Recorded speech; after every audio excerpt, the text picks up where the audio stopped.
Hola compañeros, ¿qué tal? Un gusto saludarlos, soy el maestro Saúl Moreno.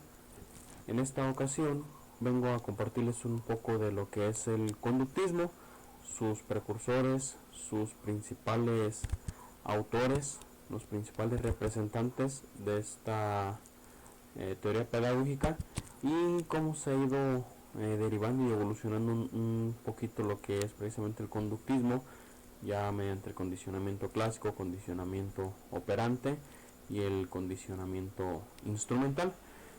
Los autores que vamos a ejemplificar en esta ocasión van a ser John Watson. Vamos a ejemplificar un poquito del condicionamiento clásico de Pavlov, asimismo del condicionamiento operante de Skinner y condicionamiento instrumental de Thorndike, que ya iremos viendo que cada uno de ellos tuvo sus respectivas formas de representarlo, de comprobarlo y de experimentarlo como tal.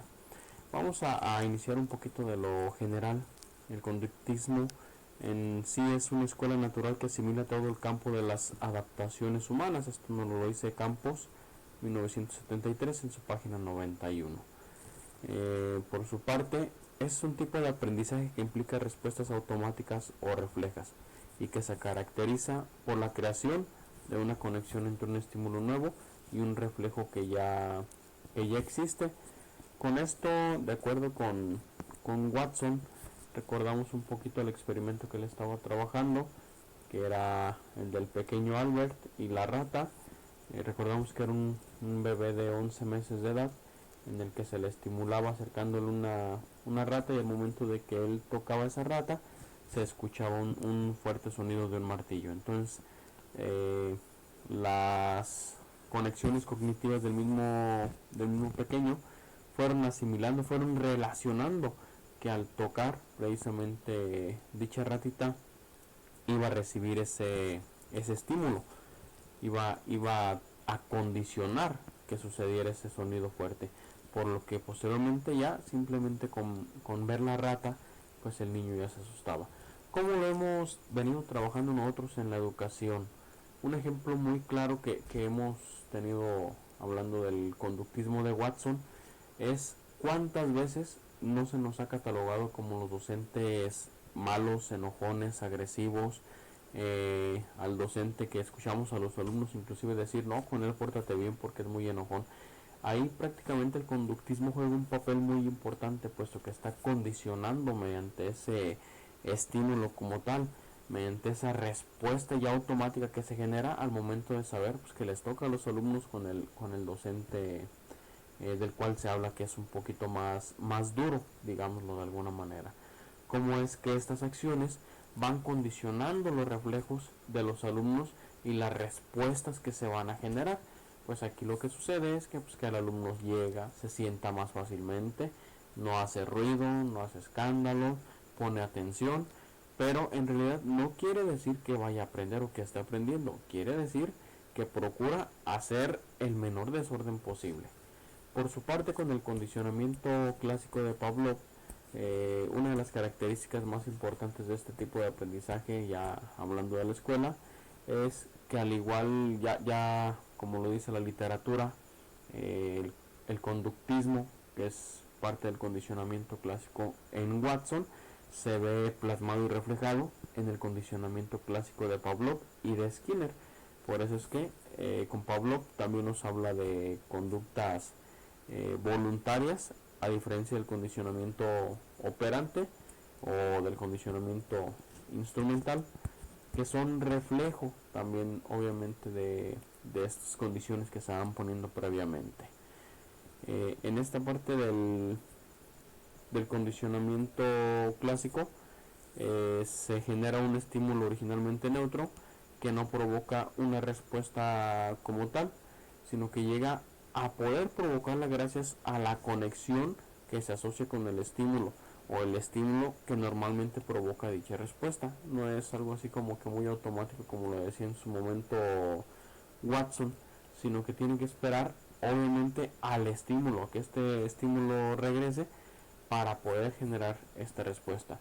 Y Pablo generaba un experimento en el que todos obviamente conocemos, que hacía sonar una campana para que el perrito comenzara a salivar y ya posteriormente le acercaba la comida. Este tipo de condicionamiento, el perro ya sabía, ya tenía información de que cuando la campana sonaba, la comida iba a llegar. Al inicio del experimento, obviamente sonaba la campana y no sucedía absolutamente nada. ¿Por qué? Porque aún no había esa relación entre el estímulo y la respuesta que se iba a provocar. A la campana obviamente le llamamos lo que es el estímulo condicionado. El que comience a babear precisamente el perrito es la respuesta condicionada, y el estímulo que se generaba ya como un estímulo no condicionado pues era el acercarle lo que es tal cual el plato de comida, que eso ya era el reflejo únicamente de los estímulos previos que se habían generado. Y para esto, ¿no? Como es que nos han dicho los maestros en su momento, por ejemplo en la primaria, si no traes la tarea, te esperan 20-30 reglazos en la mano. Obviamente eso se veía anteriormente, ahorita ya no se puede hacer tan fácilmente sin que se reciba un castigo como tal, ¿no? Pero en su momento estuvimos educados bajo precisamente este condicionamiento clásico. Ya nos daba miedo llegar a la escuela cuando no teníamos la tarea lista, cuando no habíamos terminado esa tarea. ¿Por qué? Porque ya sabíamos lo que iba a suceder, ya se nos había informado, ya en repetidas ocasiones se nos había generado este estímulo. Entonces sabíamos que si no traíamos la tarea, pues obviamente íbamos a recibir un estímulo no muy agradable, que era el de algunos reglazos en las manos, ¿no? Por su parte, Skinner adoptó la ley de efecto de Thorndike, que la denominó como los refuerzos o un reforzador del estímulo. Esto no es otra cosa que el condicionamiento operante, donde los estímulos que actúan como reforzadores pueden ser de dos tipos. Son estímulos positivos o un refuerzo positivo, y estímulos negativos o refuerzos negativos. ¿Qué sucedía con Skinner? Bueno, para empezar vamos a comentar rápidamente lo que es el experimento que él generaba, que era con una rata, en la cual empleaba precisamente estos reforzamientos, que la rata se colocaba en una jaula cerrada y aislada acústicamente, de modo que el animal no fuera alcanzado por estímulos externos, únicamente por los estímulos internos que se provocaban directamente en el experimento. En la jaula había una pequeña palanca cuya presión provocaba la caída de una bola de comida. La palanca además estaba conectada a un plumón externo.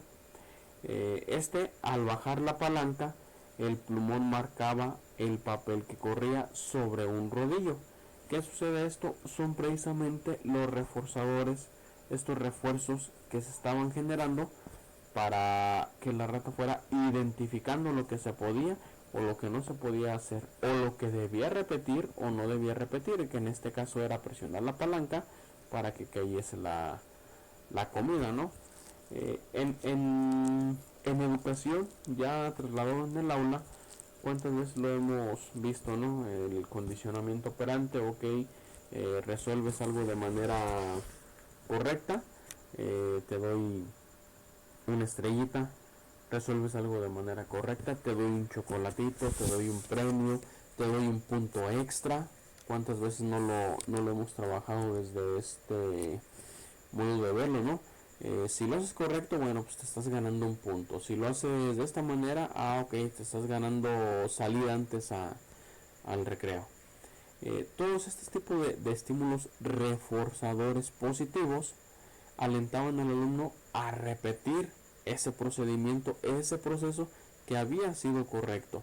Al contrario, si lo haces incorrectamente, pues obviamente te van a bajar puntos, te van a poner una tachota en color rojo.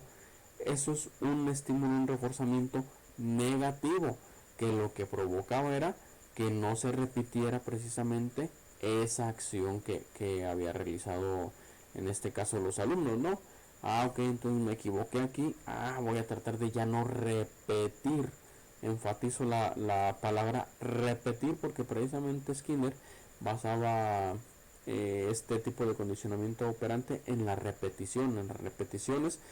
obviamente hay que repetir lo que recibías basado en los estímulos positivos, en los reforzamientos positivos, y dejar de repetir lo que se basaba en los reforzamientos negativos. Finalmente, Thorndike realizó experimentos con gatos a los que metía en el interior de una caja que solo se abría al accionar un resorte. Fuera de la caja ponía comida y los gatos intentaban escapar para alcanzarla. Al principio su movimiento era aleatorio hasta que su causalidad lograba salir. En este caso, la causa que le generaba salir era presionar el resorte. Eh, esta parte instrumental precisamente es la que genera ese estímulo positivo, digámoslo, basándonos un poquito en Skinner, esta parte positiva de la acción que estaba realizando, pero el gato en este caso hacía en repetidas ocasiones varios movimientos, varias acciones, pero iba identificando, iba aislando un poquito lo que realmente le permitía realizar para poder escapar de la caja, para poder salir de dicha caja, ¿no? Y esto es precisamente lo que vemos ya en las aulas, digamos para nosotros que estamos, o en mi caso que estoy en educación básica. Ahí me gusta mucho recordar un tanto lo que es el borrador en la cabeza de cada alumno, ¿no? Decían que la letra con sangre entra. Bueno, ¿cómo es que ahora ya no es tanto al maestro el que se le tiene miedo, sino al instrumento que salga volando ese borrador? Ah, entonces si el borrador me cayó a mí, quiere decir que algo estaba haciendo mal y debo de dejarlo de hacer.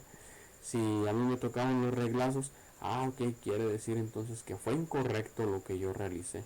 Pero si en cambio ahí me tocaron las palomitas, los dieces en colorcito verde, eso me estimulaba a decir, ok, esta acción que realicé me generó que pudiera obtener ese 10, o me generó que pudiera obtener esa palomita verde.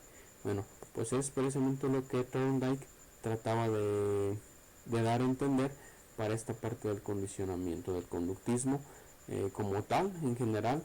Ya para finalizar, nos damos cuenta que el conductismo es el pan de cada día en las escuelas, aunque seguimos diciendo que trabajamos el constructivismo, que trabajamos el conectivismo. Pues no necesariamente estamos haciendo eso, porque seguimos educando mediante la conducta, la modificación de la conducta.